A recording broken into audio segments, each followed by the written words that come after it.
વિદ્યાર્થી મિત્રો, જય સ્વામિનારાયણ। આજે આ ચેપ્ટર વિદ્યુત રસાયણ ચેપ્ટર નો સૌથી અગત્યનો જે મુદ્દો છે ચલાવવા જઈ રહ્યા છીએ। આના ઉપર તમારે ખૂબ સારા એક્ઝામ્પલ ગણવાના થશે। આજે આપણે અત્યાર સુધી આપણે પ્રમાણિત કોષનો પોટેન્શિયલ શોધ્યો। હવે તમને બધાને જ ખ્યાલ છે પ્રમાણિત કોષ કોને કહેવાય। જ્યારે કોષની અંદર દ્રાવણોની સાંદ્રતા, આપણે જે કોષ લેતા હતા, એક બાજુ એનોડ અને બીજી બાજુ કેથોડ, અહીં આપણે બે પટ્ટીઓ ડુબાડતા જેને આપણે વિદ્યુત ધ્રુવ કહીએ, અંદર દ્રાવણો ભરીએ છીએ। એ દ્રાવણોની સાંદ્રતા 1 મોલર હોય બંને બાજુ તો એને પ્રમાણિત કોષ કહેવાય। પણ જો દ્રાવણોની સાંદ્રતા 1 મોલર ન હોય તો તેને બિન પ્રમાણિત કોષ કહેવાય। તો આજે આપણે ધારો કે અહીંયા સાંદ્રતા ધારો કે 0.25 મોલર રાખી દઈએ, અહીંયા સાંદ્રતા ધારો કે 0.30 મોલર રાખી દઈએ, ઓકે। તો આવા કોષને અને પછી એને ક્ષાર છેદોની મદદથી જોડી દઈએ તો આને બિન પ્રમાણિત કોષ કહેવાય। તો આવા કોષની અંદર અહીં કેટલા વોલ્ટેજ મળશે એ જાણવું હોય તો આપણે નર્સ સમીકરણની મદદથી જાણી શકીએ છીએ। ચલો ક્લિયર થઈ ગયું। આપણે કયા સમીકરણનો ઉપયોગ કરવાના છીએ આજે? નર્સ સમીકરણ। કેવા કોષ માટે? 0.25 મોલર એનોડ, 0.30 મોલર છે, 1 મોલર છે ના નથી, તો આવા કોષને કેવો કોષ કહેવાય? બિન પ્રમાણિત વિદ્યુત રાસાયણિક કોષ। અને આવા કોષનો E0 અહીંયા E સેલ મેળવવાનો, ઓલામાં શું મેળવતા આપણે? E0 સેલ, અહીંયા ફક્ત આપણે E સેલ કહીશું। પ્રમાણિત હોય તો E0 સેલ અને બિન પ્રમાણિત હોય તો E સેલ। આપણે E સેલ મેળવવાનો આજે પ્રયત્ન કરવાનો છે। તો બોલો, ખ્યાલ આવી ગયો? પ્રમાણિત કોને કહેવાય? જ્યારે સાંદ્રતા 1 મોલર હોય તો પ્રમાણિત અને 1 મોલર ન હોય તો બિન પ્રમાણિત। તો બિન પ્રમાણિત કોષનો પોટેન્શિયલ શોધવાની એક સમીકરણ આવે છે જેને આપણે નર્સ સમીકરણ કહીશું। તો આ સમીકરણની તારવણી મેં અહીં કરીને આપી છે, ઓકે। હવે આ સમીકરણ કેવી રીતે મેળવવાનું, બરાબર, એનો એક ખ્યાલ આપે છે અને ઉદાહરણથી આપણે સમજીશું તો જ ખ્યાલ આવશે તમને વધારે, ઓકે। બિન પ્રમાણિત કોષનો પોટેન્શિયલ નર્સ સમીકરણની મદદથી શોધી શકાય છે। આ સમીકરણ નીચે પ્રમાણે છે। હવે જો અહીંયા આવી રીતે બોલવાનું, બિન પ્રમાણિત કોષનો પોટેન્શિયલ E સેલ લખી છે, દેખાય છે તમને? ઇઝ ઇક્વલ ટુ, શોધવાનું શું છે આપણે? E cell. E સેલ એટલે બિન પ્રમાણિત કોષનો પોટેન્શિયલ, બિન પ્રમાણિત કોષમાંથી મળતો વિદ્યુતનો જથ્થો, ઇઝ ઇક્વલ ટુ એ જ કોષનો પ્રમાણિત પોટેન્શિયલ। તો આપણે શોધી શકીએ કોઈ પણ કોષનો પ્રમાણિત પોટેન્શિયલ શોધવો હોય તો આપણે એનોડમાંથી કેથોડની વેલ્યુ બાદ કરવાની અથવા કેથોડમાંથી એનોડની વેલ્યુ બાદ કરવાની। ઓક્સિડેશન પોટેન્શિયલ આપે તો A- C, રિડક્શન આપે હોય તો C-A। તો બિન પ્રમાણિત કોષનો પોટેન્શિયલ ઇઝ ઇક્વલ ટુ તે જ કોષનો પ્રમાણિત પોટેન્શિયલ માઈનસ RT/NF ln ઉપર નિપજોની મોલર સાંદ્રતા અને નીચે પ્રક્રિયકોની મોલર સાંદ્રતા। ચલો ક્લિયર થઈ ગયું? હજુ આ સમીકરણ અટકતું નથી। આ સમીકરણનું સાદુરૂપ આપણે છેલ્લે યાદ રાખવાનું છે। આ સમીકરણ કેવી રીતે આવ્યું એની થિયરી ક્યારે પૂછાતી નથી, ફક્ત તમારે છેલ્લું સમીકરણ યાદ રાખવાનું અને એના આધારે દાખલા ગણવાના છે, પણ એ સમીકરણ કેવી રીતે આવ્યું એ સમજવાનું છે તમારે। હવે ચાલો આપણે આને ln ને નેચરલ લોગમાં કન્વર્ટ કરી નાખીએ તો એને કેટલા વડે ગુણવા પડે? 2.303 વડે।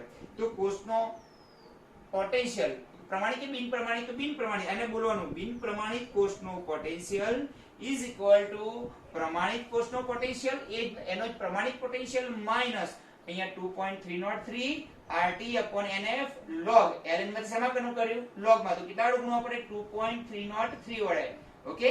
અને log ઉપર નિપજોની સાંદ્રતા, નીચે પ્રક્રિયકોની સાંદ્રતા।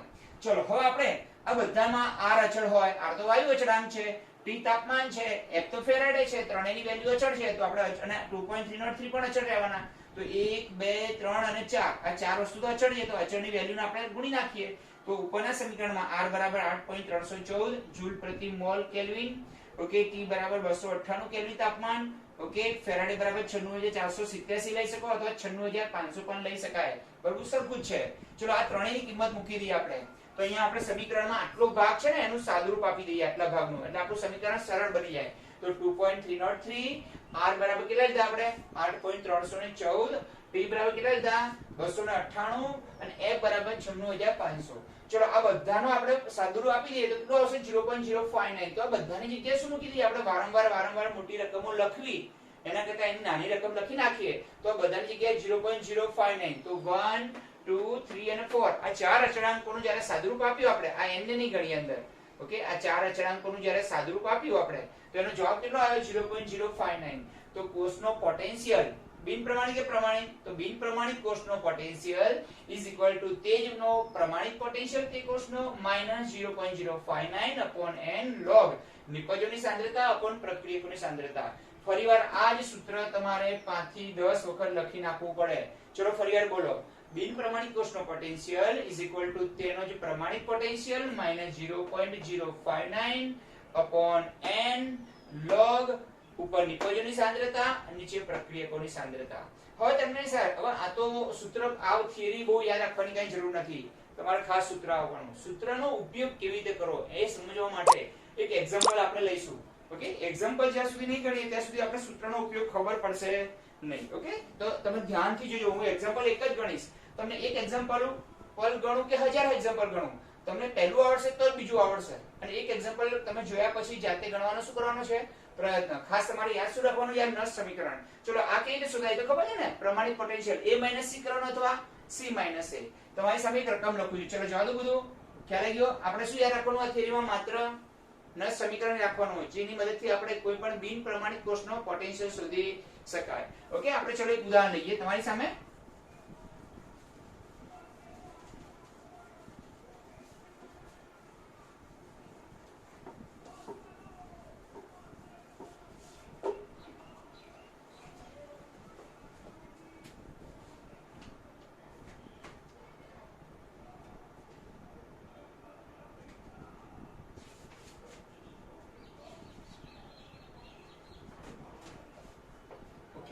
એક એક્ઝામ્પલ ગણીશું એટલે ખ્યાલ આવી જશે તમને.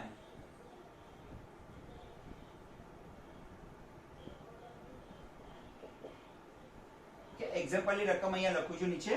ધ્યાનથી જોજો તમે કે 298 કેલ્વિન તાપમાને નીચે આપેલા કોષનો પોટેન્શિયલ ગણો. એક જ દાખલો જરૂરી છે ધ્યાનથી સમજવા માટે.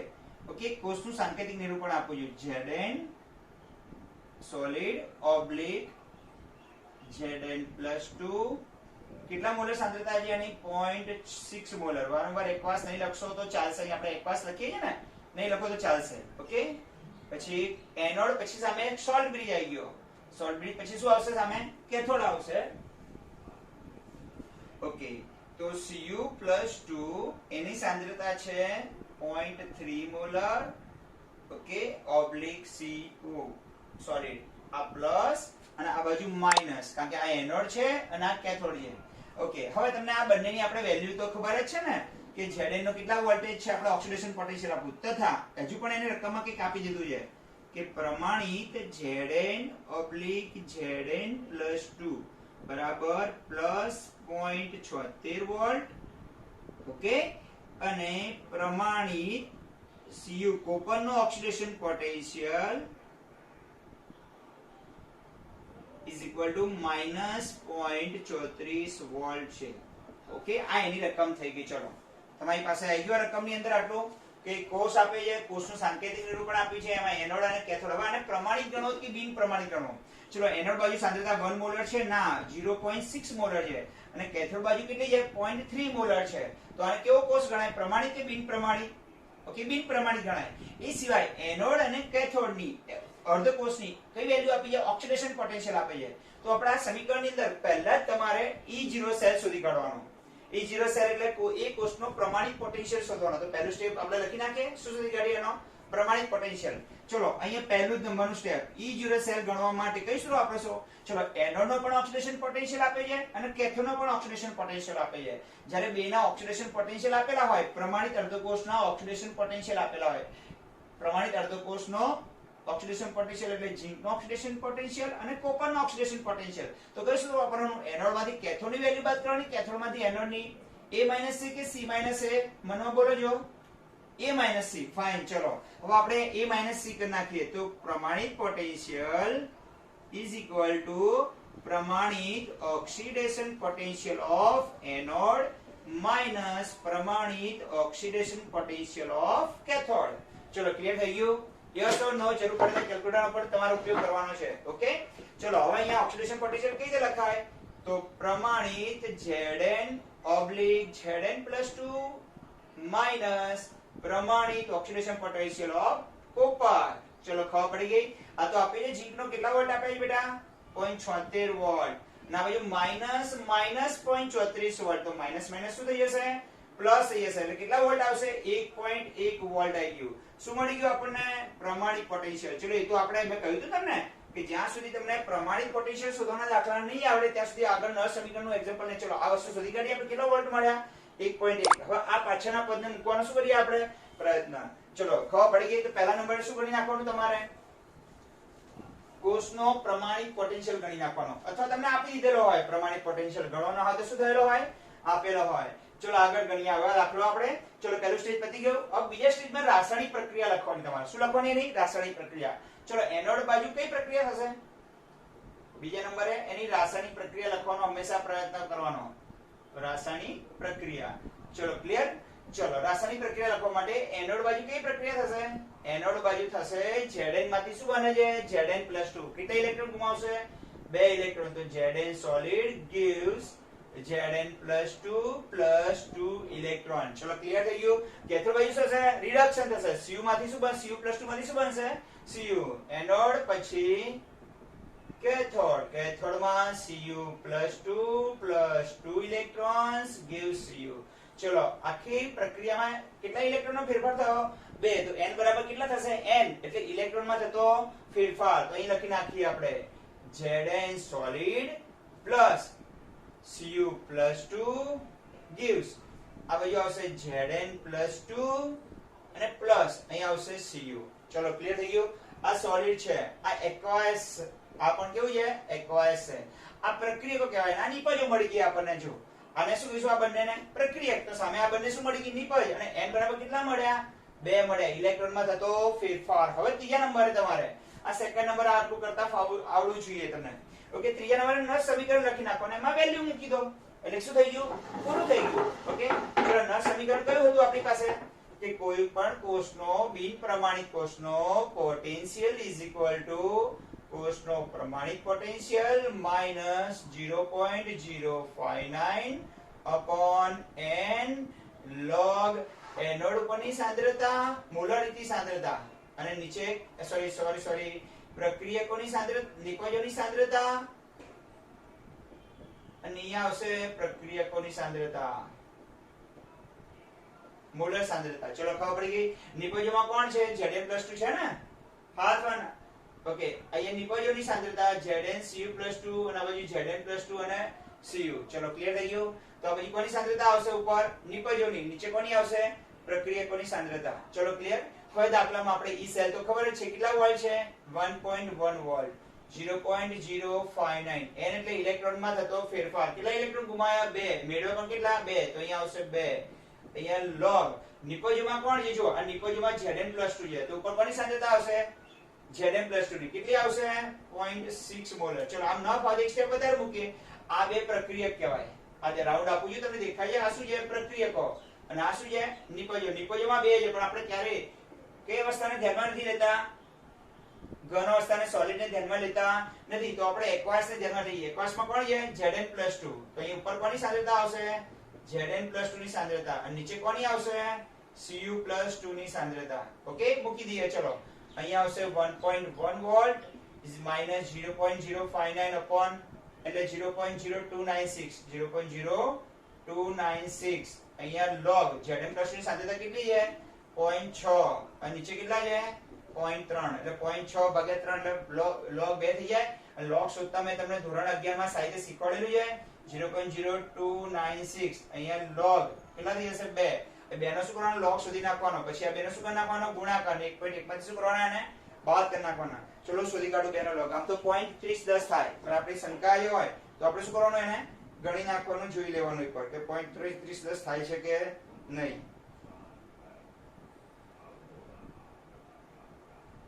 ઓકે બેનો log કેટલો થાય છે? 0.3010. 1.1 વોલ્ટ minus 0.0296 multiply 0.3010. ઓકે આ બેનો શું કરી નાખવાનો? ગુણાકાર. અને એને 1.1 માંથી શું કરવાના? બાદ કરી નાખવાના. તો 1.1 માઈનસ આ બંનેનો ગુણાકાર કરી નાખીએ. તમારે પણ કેલ્ક્યુલેટર લઈને બેસવાનું મારી સાથે. બરોબર અને જોવાનું કે મારી ભૂલ નથી થતી ને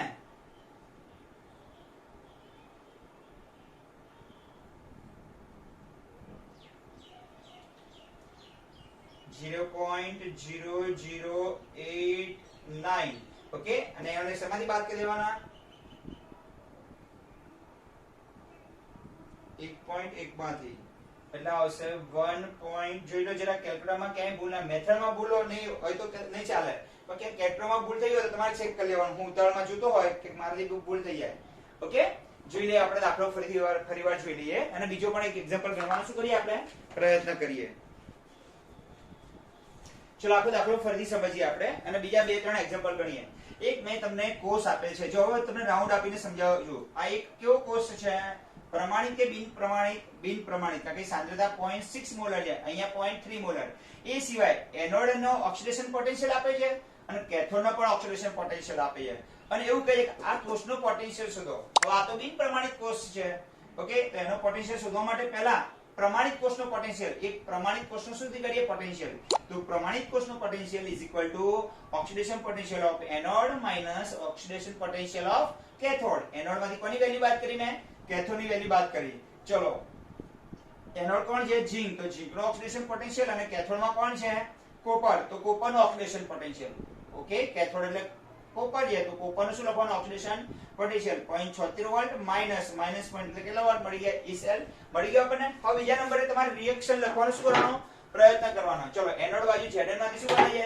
Zn+2 કેટલા ઇલેક્ટ્રોન ગુમાવે છે 2 અને કેથોડ બાજુ Cu+2 માંથી શું બને છે Cu આ બંનેને શું કહેવાય પ્રક્રિયકો કહેવાય આ બાજુ ઓકે અને આને શું કહેવાય નિપજો કહેવાય ચલો ક્લિયર થઈ ગયું હવે આપણે નળ સમીકરણ લખીએ કોષનો બિન પ્રમાણિત કોષનો પોટેન્શિયલ ઇઝ ઇક્વલ ટુ પ્રમાણિત કોષનો potential minus 0.059 upon n log ઉપર નિપજોની મોલર સાંદ્રતા અને નીચે પ્રક્રિયકોની આ મોલર સાંદ્રતા તો આપી છે ને અહીંયા શેમાં આપી છે મોલારિટીમાં તો આપી જ છે મેં મોલર સાંદ્રતા આપી છે ને અહીંયા શેમાં આપી છે મોલ પ્રતિ લિટરમાં કેટલી છે 0.6 તો હવે ધ્યાન આપજો અહીં તો આપણે E0 સાથે શોધી કાઢ્યો કેટલા વોલ્ટ છે 1.1 વોલ્ટ 0.059 n એટલે કોષમાં પ્રક્રિયામાં થતો ઇલેક્ટ્રોનનો ફેરફાર કેટલા ઇલેક્ટ્રોનનો ફેરફાર થાય છે 2 ઇલેક્ટ્રોન તો 2 આવી ગયા ચલો log ઉપર નિપજો તરીકે કોણ છે તો તમને દેખાશે નિપજોમાં તો 2 છે Zn+2 અને Cu પર Cu કઈ અવસ્થામાં છે ઘન અવસ્થામાં છે અને Zn+2 એક્વાયસ તો આપણે કઈ અવસ્થાને ધ્યાનમાં લઈશું ખાલી એક્વાયસ તો નિપજમાં કોણ આવશે ખાલી Zn+2 અને પ્રક્રિયકોમાં કોણ આવશે Cu+2 પણ જો મિત્રો આગળ 2 અહીં લાગેલા હોત Zn+2 આગળ તો એ ઉપર ઘાતાંકમાં 2 મૂકવા પડે પણ એવું કઈ છે નહીં એવો દાખલો બીજો ગણીએ આપણે અહીંયા ફેરફાર થશે આગળ 2 લાગેલા હોય ચલો પ્રક્રિયકોમાં કોણ છે બે વસ્તુ ઝિંક પણ છે અને Cu+2 પણ છે પણ ઝિંક કઈ અવસ્થામાં છે ઘન અવસ્થામાં Cu+2 કઈ અવસ્થામાં છે એક્વાયસ અવસ્થામાં તો આપણે નીચે શું મૂકીશું Cu+2 ની મોલર સાંદ્રતા તો ચલો ઝિંકની મોલર સાંદ્રતા કેટલી આપી છે 0.6 આપી છે નીચે 0.3 એટલે 6 ભાગ્યા 3 એટલે કેટલા આવે 2 અને 2 નો log કેટલો થાય 0.30 અને 0.0296 ગુણ્યા મલ્ટીપ્લાય 0.30 બંનેનો ગુણાકાર આટલો આવે ને 1.1 માંથી બાદ કરો એટલે 1.09 વોલ્ટ મળી જાય તો આપણે સુધી કે આવા બીજા બે ત્રણ દાખલા આપણે ગણવાનો શું કરીએ પ્રયત્ન કરીએ ઓકે એટલે આપોઆપ તમને ખબર પડી જશે તો આવા બિન પ્રમાણિત કોષનો પોટેન્શિયલ શોધવા માટે નળ સમીકરણની મદદથી શોધી શકાય છે ચલો ક્લિયર હવે બીજો એક એક્ઝામ્પલ ગણવાનો શું કરીએ આપણે પ્રયત્ન કરીએ જે બીજા વિડિયોમાં મૂકીશું આપણે નવા એક્ઝામ્પલ ઓકે નવા એક બે એક્ઝામ્પલ અને બીજા બે ત્રણ એક્ઝામ્પલ તમને ગણવા માટે પણ આપું છું તો આજે તમે સારામાં સારું નળ સમીકરણ શીખી ગયા અને હવે પછી જ્યારે નળ સમીકરણ પૂરું થાય એટલે આખું પુનરાવર્તન આપણે શીખવાનું છે એક પિરિયડની અંદર કે બધું જ અત્યાર સુધીમાં રિવિઝન કરવા માંગીએ છીએ તમે નવરા બેઠા હોય તો આગળના વિડિયો ચેક કરો ઘણા વિદ્યાર્થીઓ કહે છે સર આ આગળના વિડિયોમાં ફરીવાર જોવા પડે છે ક્યારેક ક્યારેક તો એટલા માટે આપણે ડિલીટ કરતા નથી તમને જોવા માટે રાખીએ છીએ ઓકે અને તમે વારંવાર એક ના એક વિડિયો જોશો તો ખ્યાલ આવી જશે તમને ચલો બધાને મિત્રોને જય સ્વામિનારાયણ